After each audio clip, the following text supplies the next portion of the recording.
वो शेर मुझे याद आ रहा है कि राज्य को यदि हम बना लेंगे भोग तो बनेगा वो प्रजा का रोग, फिर कहूँ मैं क्यों ना उठकर हूँ आज मेरा धर्म राजद्रोह। अरे आप अपना ही हाथ काट रहे हैं अपने आप, याद रखिए। आज आप मुस्कुरा रहे हैं, कल यहाँ पर बैठेंगे तो और कर देगा काम आपके ऊपर। सच्चाई हमारे मुल्क में ये है कि इस ऐवान में जिन पर टेररिज्म का चार्ज है वो इस कानून पर वोट डालेंगे कि टेररिज्म क्या है नहीं है। कि अगर आज भगत सिंह को और मोहनदास करमचंद गांधी को ये 3 क़वानीन बनाए जाते तो भगत सिंह और मोहनदास करमचंद गांधी कहते कि रोलट एक्ट है ये। अरे मैं तैयार हूँ मरने के लिए, तुम मारोगे क्या? बोलो कहाँ मारोगे बताओ। अरे तुम कहाँ मारोगे? तुम्हारी गोलियां खत्म हो जाएंगी, मैं जिंदा रहूंगा।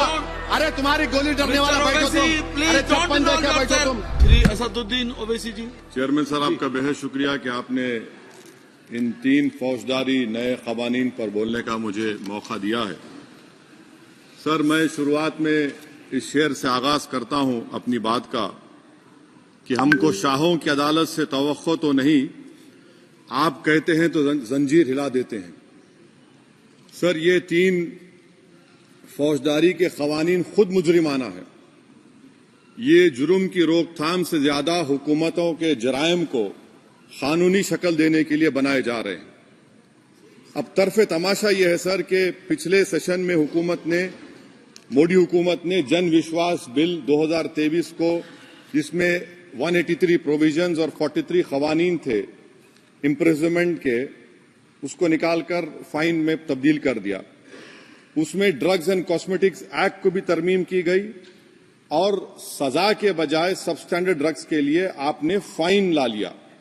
तो मैं ये बोलना चाहूंगा सर कि सबस्टैंडर्ड ड्रग्स के मैन्युफैक्चर के लिए आपने जेल के बजाय फाइन उसमें तब्दील कर दिया तरमीम करके। तो ये जरूरी है बोलना इस ऐवान में कि जन विश्वास के नाम पर आपने इस सबस्टैंडर्ड ड्रग्स से आवाम को खतरे में डाल दिया। अब आप डीक्रिमिनलाइजेशन की बात करते हैं, जहां पर कंपनीज को सजा देना था वहां पर आपने नहीं किया, फाइन में तब्दील कर दिया। और जो क़वानीन नॉन वायलेंट क्राइम्स हैं, सेडेशन, डेफेमेशन, उसको आपने इस नए क्रिमिनल लॉ में ला लिया। तो सर, ये बात साफ हो गई कि जन के लिए अविश्वास, धंधे के लिए विश्वास, ये इस हुकूमत का नया मंत्रा है। और लाइटर वेन में अगर मैं कहूं तो जॉन अलिया ने कहा था कि जुर्म में हम कमी करें भी तो क्यों, तुम सजा भी तो कम नहीं करते। सर, आज सच्चाई इस देश में यह है कि सूट पहनने वाला क्राइम से जुर्म से बच जाता है, जेल से बच जाता है। एक खाकी पहनने वाला किसी को करीब से गोली मार सकता है, हथकड़ी पहने हुए मुजरिम को, उसको कुछ नहीं, जवाबदेही नहीं है। सच्चाई हमारे मुल्क में यह है कि इस ऐवान में जिन पर टेररिज्म का चार्ज है वो इस कानून पर वोट डालेंगे कि टेररिज्म क्या है नहीं है। सर, मुझे ये कहने की इजाजत दीजिए कि अगर आज भगत सिंह को और मोहनदास करमचंद गांधी को ये 3 क़वानीन बनाए जाते तो भगत सिंह और मोहनदास करमचंद गांधी कहते कि रोलट एक्ट है ये 3 क़वानीन रोलट एक्ट है। अब हुकूमत को बताना पड़ेगा कि असल मकौले पुत्र कौन है। सर, सच्चाई यह है कि इस मुल्क के गरीब, दलित, मुसलमान, आदिवासी, इनके लिए जिंदगी से बड़ी कोई सजा नहीं है। और क्या जुर्म है पता ही नहीं इनको। सर, अगर हमको रिफॉर्म करना था, इस्लाह करना था, तो हमको उन प्रोविजंस को निकालना था जो हुकूमत और पुलिस को मनमानी करने की इजाजत देती है। हमको वो प्रोविजंस को निकालना था कि जो मंत्रियों को और पुलिस को ये मौका मिल जाता है लोगों को सालों जेल में रखने का, उन पर कोई जुर्म पर साबित नहीं होता। हमको ये करना चाहिए था कि जो प्रोसिक्यूटर होता है वो फैब्रिकेटेड एविडेंस डालकर ताकतवरों को अपनी ताकत की बुनियाद पर उनको छूट दे देता है। हमने वो काम नहीं किया। आज हमारे वतन अजीज भारत में सबसे ज्यादा अंडर ट्रायल अगर कोई है जेलों में तो मुसलमान, दलित, आदिवासी हैं। सर, इनका कन्विक्शन रेट देख लीजिए आप। एनसीआरबी का डेटा है 2017 से 21 का, 20% अंडर ट्रायल मुसलमान है, 16% कन्विक्शन है और मुसलमानों की आबादी 14.2% है।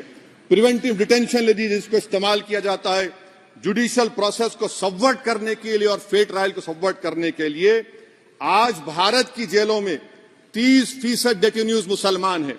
उत्तर प्रदेश में 2017 में 33% मुसलमान डेटेन्यूज थे। आज 83.9% उत्तर प्रदेश के जेलों में मुसलमान डिटेन्यूज है। सर एक और मिसाल दे रहा हूं, CSDS की रिपोर्ट है, थिंक टैंक है बहुत बड़ा, जो कहता है कि they have found substantial prejudice against Muslim the police force. Bihar, Maharashtra, Uttarakhand, Jharkhand, 2/3 of the surveyed police personnel believe that Muslims were more inclined to violence than members of the communities. ये empirical evidence है।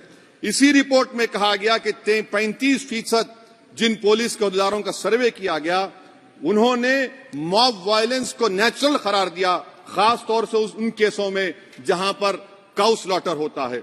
CJPAP का investigation report है sir कि कोविड-19 के दौरान जिन लोगों 25% मुसलमानों का अरेस्ट किया गया था, ये बायसनेस नहीं है तो क्या है। मध्य प्रदेश में मुसलमान 7% के करीब हैं और 21% मुसलमानों का नाम सर FIR में डाल दिया गया था। सर प्रोजेक्ट 39 ने, नेशनल लॉ यूनिवर्सिटी ने उन लोगों का सर्वे किया जिन पर सजाए मौत दी गई। हैरत अंगेज बात यह है कि सर 76% बैकवर्ड क्लास, दलित और रिलीजियस माइनॉरिटी से ताल्लुक था। कितने दलित और STs डेथ रो पर हैं सर? महाराष्ट्र में 50%। कितने मध्य प्रदेश में है सजाए मौत के? 36% दलित और आदिवासी। कर्नाटका में 36%, बिहार में 31%, झारखंड में 30%, गुजरात में 19 लोग जो सजाए मौत के इंतजार में हैं, 15 मुसलमान हैं। केरल में 60% जो सजाए मौत के मुल्जिम है रिलीजियस माइनॉरिटीज है। सर आखिर इस देश में कब तक ये चलता रहेगा कि अनस्पोकन रिजर्वेशन उन लोगों के लिए उनके पास पूरा पॉलिटिकल पावर है और एक अनस्पोकन रिजर्वेशन है दलित, मुसलमान, आदिवासियों के, इनको जेल में रहना पड़ता है? कि आखिर ये कैसे मुमकिन है सर कि आलाजात के जो अक्सरियती तबके के लोग हैं उनके पास सियासी ताकत है, माशी ताकत है, सोशल ताकत है और मुसलमान और दलित आदिवासी जेलों में पड़े रहते हैं? अरे अगर आप 3 कानून लाकर इस्लाह कर रहे हैं तो कौन सा इस्लाह है? आप तो ताकतवरों का रिफॉर्म कर रहे हैं, गरीबों को इससे क्या फायदा हो रहा है? तो जैसा अंग्रेजी में कहा गया था कि the cure is dangerous than the disease. Sir अब आप आ जाइए BNSS पर, क्लॉज 187, डिटेंशन का पीरियड देख लीजिए सर 187(3) में, यानी 15 दिन से ज्यादा आपको मुश्किल है प्रेजेंटली। अब आपने प्रोविजन दे दिया कि 90 दिन तक आप कभी भी 5 दिन का, 6 दिन का, 10 दिन का, यानी 90 दिन तक किसी को बेल नहीं मिलेगी। और हैरत अंगेज बात यह है कि UAPA के कानून में जिसको जेल में डाला जाता है UAPA में, 30 दिन के बाद एक सुपरिटेंडेंट ऑफ पुलिस को कोर्ट में एफिडेविट देना पड़ता है कि क्यों आप पुलिस कस्टडी ले रहे हैं जेल से। आपने वो भी निकाल दिया। यानी जिस किसी को भी आप इस कानून में अरेस्ट करेंगे, UAPA से ज्यादा मैं 90 दिन जेल में रहूंगा। और कौन रहेगा जेल में? मुसलमान रहेगा, दलित रहेगा, आदिवासी रहेगा और बेल उसको नहीं मिलेगी। तो ये खुद सुन लीजिए, तो यानी कन्विक्शन नहीं होगा, ना बेल मिलेगी क्योंकि पुलिस कस्टडी है। ये कानून में है सर, आप मुझे करेक्ट कर सकते हैं। अच्छा, DK बासु के गाइडलाइंस को आपने अडॉप्ट नहीं किया। क्लॉज 53(1) आप ये भी नहीं कह रहे कि भाई कौन उसको एग्जामिन करेगा, तो discretion of the medical practitioner. अरे आप ये पुलिस में जब जाते हैं तो पुलिस इतनी खातिर तवाज़ो करती है कि तलवों से लेकर जिस्म तक पूरे निशानात उसके जिस्म पर रहते, और आप कह रहे हैं कि मेडिकल प्रैक्टिशनर डिस्क्रेशन करेगा तो होगा।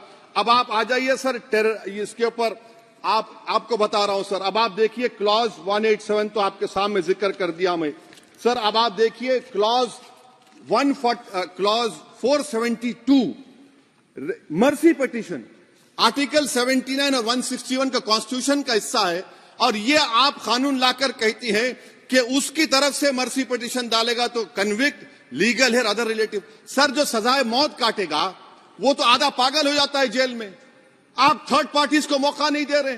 ये कौन सा इंसाफ है बताइए आपका? ये कौन सा इंसाफ है आपका? और फिर सर आप ये बताइए कि थर्ड पार्टीज को बाहर कर रहे हैं। अच्छा, कितना टाइम आप दे रहे हैं? कितना टाइम आप दे रहे हैं कि सुप्रीम कोर्ट के रिजेक्शन और SLP के बाद 30 दिन और गवर्नर के रिजेक्शन के बाद 60 दिन? ये कैसा इंसाफ होगा सर?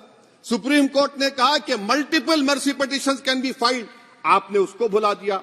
अच्छा सर, अब आप एक और बात देख लीजिए, क्लॉज 479 में ये कहते हैं कि अगर कोई डिटेंशन पीरियड अपना 1/2 ऑफ द क्राइम जो ऑफेंस का पूरा कर लिया कर लिया तो उसको बेल मिलेगी। आप तो उसको और खतरनाक कर दिए हैं। आप ये कहते हैं, उसमें ये कहते हैं सर, यहां पर आपने कह दिया क्लॉज 187 में, सॉरी सर, ये डिटेंशन मल्टीपल क्लॉज 479 में अगर एक से बढ़ के ज्यादा ऑफेंस होगा या ऑफेंस होगा लाइफ इम्प्रिजनमेंट का या पेंडिंग होगा तो उसको बेल नहीं मिलेगी। अरे हम तमाम तो, ऋषिकांत दुबे आप पर जब केस लगा, आपने कहा आपकी गाड़ी पर हमला हुआ, मैं जानता हूं, आप पर तो एक सेक्शन नहीं लगा, कई सेक्शन आप पर लगा दिए गए, तो फिर मुझे बेल नहीं मिलेगी। ये क्या कर रहे हैं आप, किस लिए कर रहे हैं आप अंदाजा भी लगा रहे भाई आज आप वहां बैठे, कल आएंगे इंशाल्लाह, फिक्र मत करिए। पावर इटर्नल नहीं होता, ये तो कुदरत का निजाम है कि जो गंदगी करता है तो उनके लिए किसी और को मौका मिलता है, मगर आपको आना पड़ेगा एक दिन। आप ये गंदगी कर रहे हैं। अच्छा सर, ये बताइए कि हमने आप किसको कितना पर्सन जो है पेंडिंग प्रोसीडिंग्स इन मोर देन वन ऑफेंस, और चार्जशीट में कई आते हैं। यानी जब हम पर केस बुक होता है सर तो फूल का गुलदस्ता आता है, हर सेक्शन होता है उसमें, तो मुझे बेल नहीं मिलेगी। तो ये एक बात है सर। फिर आप आ जाइए सर, मैं आपको बताना चाहूंगा सर, यहां पर आपको, सॉरी सर ये इतना बड़ा बिल है। फिर आप टेररिज्म पर सर, बीएनएस का टेररिज्म सर, ये बड़ा ही डेंजरस आपने खतरनाक आपने काम किया है। इससे दहशतगर्दी का मुकाबला नहीं होगा, सिविल लिबर्टीज खतरे में पड़ जाएंगे। और सबसे बड़ी बात तो यह है सर, इसमें आपने नोटिफाई करेंगे किसी को टेररिस्ट, कोर्ट क्यों नहीं करेगा, पुलिस वाला कैसे करेगा मुझे टेररिस्ट नोटिफाई, किसी ऑर्गेनाइजेशन को टेररिस्ट घोषित कर देंगे। तो ये खुद सेपरेशन ऑफ पावर्स का वायलेशन है, जुडिशियल इंडिपेंडेंस का वायलेशन है और इंदिरा गांधी वर्सेस राजनारायण केस का वायलेशन है। तो ये मोदी सरकार जुडिशरी के पावर्स को छीनकर खुद जज जूरी एग्जीक्यूशन बन रही है। किसी शायर ने बड़ा अच्छा कहा था सर, वही कातिल वही मुखबिर वही मुंसिफ ठहरे। सर मैंडेटरी वीडियो रिकॉर्डिंग आपने कहा कि जिस जगह पर इस प्लेस पर सर्च होता है वीडियो रिकॉर्डिंग की, मैं ये कहता हूं कि जब मेरा अरेस्ट होगा वीडियो रिकॉर्डिंग करिए, क्यों नहीं करते आप? जब मेरे घर पर पुलिस आती है वीडियो रिकॉर्डिंग करिए, जो मैं पुलिस को देता हूं उसकी वीडियो रिकॉर्डिंग करिए, विटनेस स्टेटमेंट होगा क्लॉज 183 में उसका वीडियो रिकॉर्डिंग करिए। क्यों नहीं आप पैसे देते कि हर पुलिस वाले के जिस्म पर एक वीडियो रिकॉर्डर हो और एक्यूज को मिलना चाहिए, आप नहीं मिलता एक्यूज को। हाँ आपको नहीं है, मैं जानता हूं। क्लॉज 250 और 262 सर इनकंसिस्टेंट है।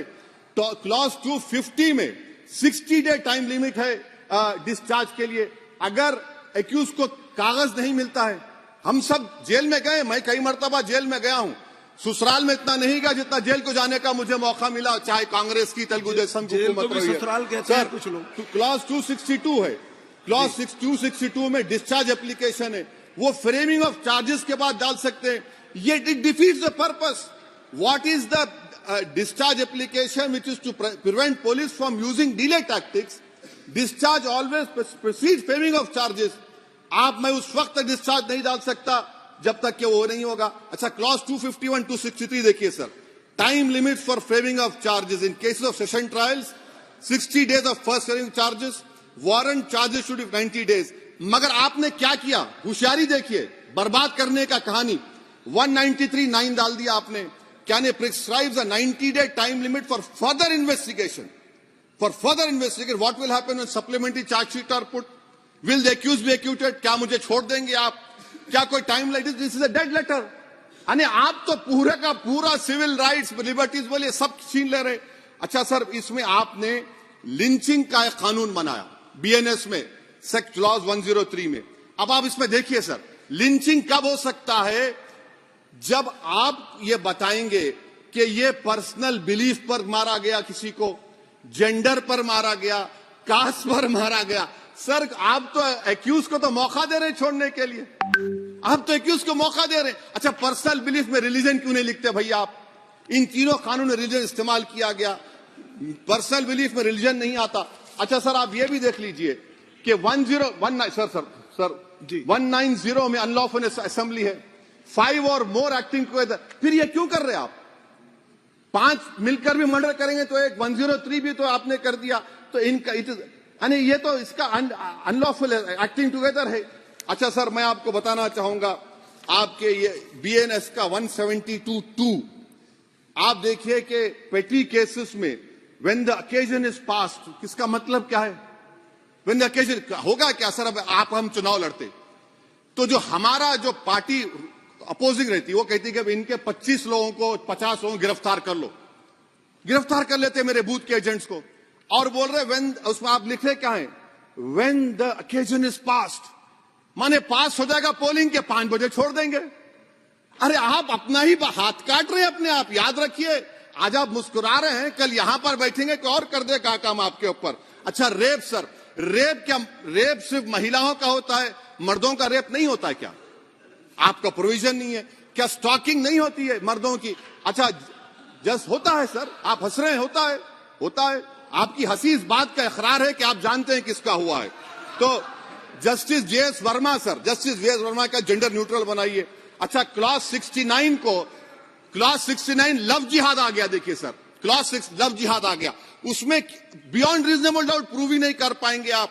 अब उसमें क्या बताना पड़ेगा? सप्रेसिंग आइडेंटिटी, यानी अगर कोई महिला मोनू मानेसर चोमू चंडीगढ़ से इश्क करती है, बाद में उसको मालूम होता है कि वो मानेसर का नहीं है, चंडीगढ़ का नहीं है, तो क्या क्लॉज 69 एक्शन में आएगा? आप बताइए कि अच्छा अगर कोई ये कहेगा कि मेरा नाम, कुछ नाम है, कई कुछ नाम होता है जो कॉमन नाम होता है मुसलमानों में, दीगर मज़ाहिब में, तो क्या वो सेक्शन अप्लाई होगा? ये क्या आप कर रहे हैं? अच्छा आपने अडल्ट्री को निकाल दिया, आपने होमोसेक्सुअलिटी को निकाल दिया, तो ये कंसेंशुअल सेक्सुअल रिलेशन जो 18-20 साल के ऊपर के लोगों में करते हैं, मैं इसका खिलाफ जरूर हूं मजहबी एतबार से, मगर आप क्यों उनकी ऑटोनॉमी को रोकना चाहते हैं? अच्छा सर, सेक्शन क्लॉज 1093 बीएनएस का, आपको it does not require knowledge और intention on part of person facility commission of organise crime. ये मैं 5 मिनट दीजिए सर। सर बीएनएस का सेडेशन पर देख लीजिए, सेडेशन को आपने दोबारा ला लिया, लफ्ज सेडेशन इस्तेमाल नहीं किया आपने। 3 साल से 7 साल आपने सुप्रीम कोर्ट को अंडरटेकिंग दी थी कि प्रोविजन नहीं लाया जाएगा।